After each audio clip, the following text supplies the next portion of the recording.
মজাটা এখন বুঝতে পারছি। তো হ্যালো এভরিওয়ান, সবাই কেমন আছে? আশা করি সবাই খুব ভালো আছে আর আমরাও খুবই ভালো আছি। তো মেহু ব্লগে তোমাদের সবাইকে অনেক ওয়েলকাম, অনেক অনেক ভালোবাসা। তো এই যে এখন মা আর মেয়েতে বসে আছি। তো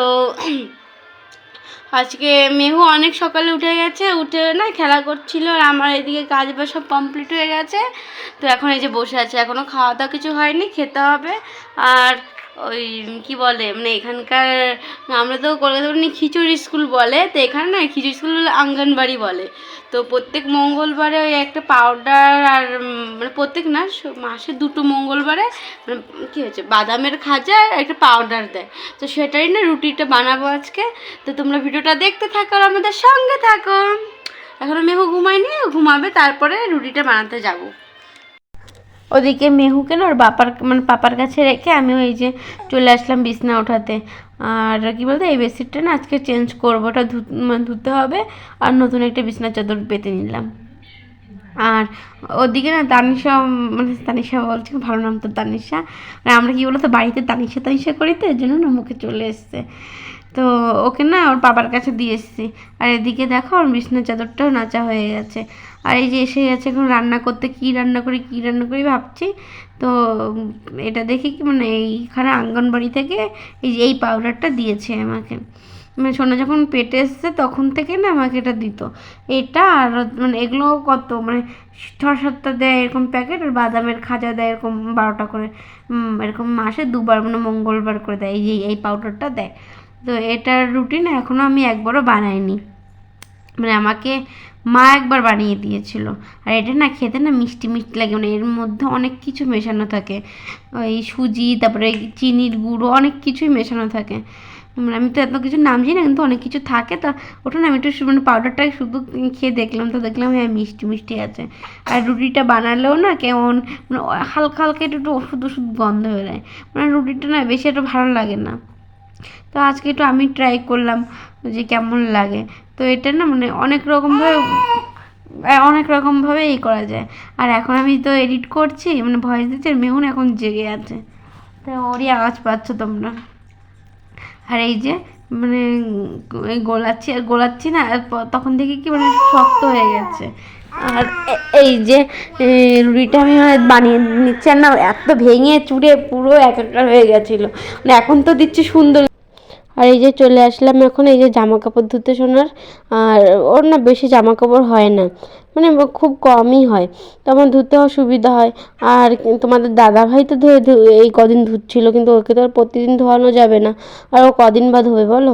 আর কী বলতো মানে আমার না ভয়েস দিতে হচ্ছে, কারণ এখানে না এত মানে বিয়ে হচ্ছে আর সাইড দিয়ে মানে সাউন্ড হচ্ছে গান বাজনার, তো আমি না পুরো ডাইরেক্ট ভয়েস দিতে পারছি না। আর এদিকে দেখো বিছনা চাদরটাও ভিজাচ্ছি, বিছনা চাদর না আমি কী বলতো 2-3 দিন পর পরই চেঞ্জ করি, এর জন্য না বেশি মানে নোংরা হয় না, আর আমার ধুতেও সুবিধা হয়। আর এই যে দেখো মানে কাছাকাছি আর বেশি তো কাচতে হবে না, বাচ্চাদের বলো মানে এতে তো নোংরা হয় না, শুধু বাথরুমটা করে এটাই। তো গাইস এখন না মানে কটা 7:30 বাজে, কাছাকাছি 7:30 বাজে মনে হয়। তো এখন মানে রান্না করতে যেতে হবে। তোমাদের দাদাভাই আজকে মাংস এনেছে, বললাম না সেদিন যে বুধবার এখানে বাজার হয়, তো আজকে বাজারে গেছিলো, তো আজকে মাংস এনেছে, তো সেটাই রান্না করবো। আর আজকে না সারাদিন ভিডিওটা করিনি, কারণ আজকে একটু মনটা একটু খারাপ আছে, কারণ মানে আজকে সরস্বতী পুজো 1 নম্বর, তারপরে ভ্যালেন্টাইন ডে 2 নম্বর, সবাই সুন্দর ঘুরছে, মানে এফবি খুললেই সবাই ঘুরছে, ফটো পোস্ট করছে, আর আমি শুধু ঘরেই বসে আছি, কোথাও কিছু ঘুরতেও পারছি না, কিছুও না। আর তোমাদের দাদাভাই আমাকে একটাও গিফট দেয়নি, কোনো গিফটই দেয়নি, মানে একটা রোজও দেয়নি। আর মানে বলে না বেবি হওয়ার পরে একটু চেঞ্জ হয়ে যায় লাইফটা, সত্যি কথা। না আগে যখন মেহু হয়েছিল না না এদিক ওদিক অনেক জায়গায় ঘুরতাম দুজনে মিলে, মন চাইলে এদিক ওদিক চলে যেতাম, যখন মানে বিকাল হোক সকাল হোক সন্ধ্যা হোক, যখন মন যেত চলে যেতাম। কিন্তু এখন মন চাইলেও কোথাও যাওয়া যাবে না, মেহু ছোটো, ওকে নিয়ে কোথায় যাবো বলো।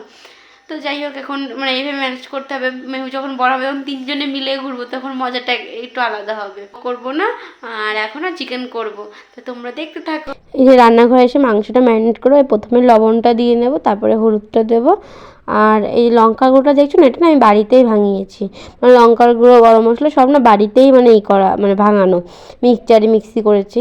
আর এই যে সর্ষের তেলটাও দিয়ে দেবো। আর এই যে দেখো ম্যারিনেটটাও হয়ে গেছে, ম্যারিনেটটাই এত কালারটা সুন্দর লাগছে। আর গ্যাসে তেলটা দিয়ে আলুটাও ভেজে নেব। আর দুজন খাবো, মানে টুনাটুনির রান্না, বুঝতেই তো পারছো না, অল্প একটুই মাংস এনেছে। আর বেশি না মাংস, মানে 100 টাকার এনেছে, 500 মতো মাংস এনেছে। তো এই যে আলুটা ভেজে নেবো। আর এই তেলেই না একটু তেল দিয়ে জিরা, তারপরে শুকনো লঙ্কা, তেজপাতা ফোড়ন দেবো। আর সবাই তো মাংস রেসিপি জানো, তারপর একটু দিলাম। এটা তো রেসিপি দিন আমি রান্না করছিলাম, সেটাই আমি দিয়েছি, রেসিপি তো এরকম হয় না বলো। আর এই যে পেঁয়াজ আর টমেটো কুচি এগুলো দিয়ে দেবো। আর মানে মশলার সাথেও না দিয়েছিলাম, মানে দিয়েছি, সব কিছুই দিয়েছি, রসুন পেঁয়াজ টমেটো, ওটাও মানে পেস্ট করা আছে। এই যে মশলাটা, এই যে মাংসটা দিয়ে দেবো। কী বলছি, মাংসটা দেওয়ার পরে না যে নাড়াচাড়া করবো। আর ওদিকে না তো মানে মেহু এত কান্না করছিল, ওর পাপা ওকে ধরেছিল। আর এর জন্য না মানে আমাকে স্ট্যান্ড দিয়ে ভিডিওটা করতে হচ্ছে, মানে এটা যদি কেউ ভিডিও করে দিত তো ভালো হতো। আর সাইডে ভাতও হচ্ছে, রাতে ভাত খাবো দুজনেই। প্রথমে ভাবছিলাম রুটি বানাবো, থাক তাহলে রুটি আজকে বানাবো না, তাহলে ভাতটাই করি ডাইরেক্ট। তো ভাতটাও করছিলাম। আর তারপরে এই দেখো গাইস, এই যে কষানো হয়ে গেছে, কষানো দেখো কত সুন্দর লাগছে কষানোটা। আর না আর এই যে জলটাও দিয়ে দেবো এখন, মানে পরিমাণ মতো জল দেবো, বেশি করবো না, বেশি জল দেবো না মানে। আর তোমরা তো দেখতেই পেলে, এখন জল ঢেলে চলে আসলাম, জল এখন ঢালা হয়ে গেছে, তখন ঘরে চলে এসেছি। আর কি বলবো গাইস, মানে আমার তো সি সেকশন হয়েছিল, তো মানে এখন দাঁড়িয়ে মানে কোনো কাজ করতে পারি না, এত মাজা যন্ত্রণা করে। মানে আমি যদি ঘর ঝাড় দিই না, মানে ঠিক হয়ে সোজা হয়ে দাঁড়াতে পারি, সঙ্গে সঙ্গে সোজা হয়ে দাঁড়াতে পারি না, মানে আস্তে আস্তে করে সোজা হয়ে দাঁড়াতে হয়। মানে এখন বুঝতে পারছি সি সেকশনের মজাটা, এখন বুঝতে পারছি। তো মানে আমি ডক্টরকে বলেছিলাম যে আমি সি সেকশন করবো, মানে আমি নর্মালের কোনো চান্সই নিইনি। তো এখন বুঝতে পারছি যে মানে এখন মানে পস্তাচ্ছি যে কেন সি সেকশনটা করলাম, দেখতে পারতাম কি হতো। এবার মানে এখন এত মাজা যন্ত্রণা করে, মানে আমি যে দাঁড়িয়ে এতক্ষণ মানে করলাম, রান্না করলাম, তো এখন বসেছি, এখন মাজাটা মানে এত যন্ত্রণা করছে, মানে বলার মতো না, মানে প্রচুর যন্ত্রণা করছে। তো যাই হোক, তোমাদের মানে একটাই কথা বলবো, যদি তোমাদের মানে কোনো মানে তোমরা যদি বেবি হয়, তাহলে না প্রথমে ডাক্তার দেখো কি বলে, নিজের ডিসিশন নিও না, যে আগের থেকে যে ডিসিশন নিও না যে আমি সি সেকশন করবো। ডাক্তার দেখো কি বলে, যে তোমার সি সেকশন হবে কি নর্মাল হবে, সেই বুঝে তোমরা কিন্তু মানে দেখবে তোমাদের কি হয়। তো যাই হোক, বেশি আর করবো না। তো ভিডিওটা ভালো লাগলে লাইক কমেন্ট শেয়ার করে দিও, আর সাবস্ক্রাইব করে দিও। আর কালকে নতুন একটা ভিডিও নিয়ে তোমার সাথে দেখা হচ্ছে।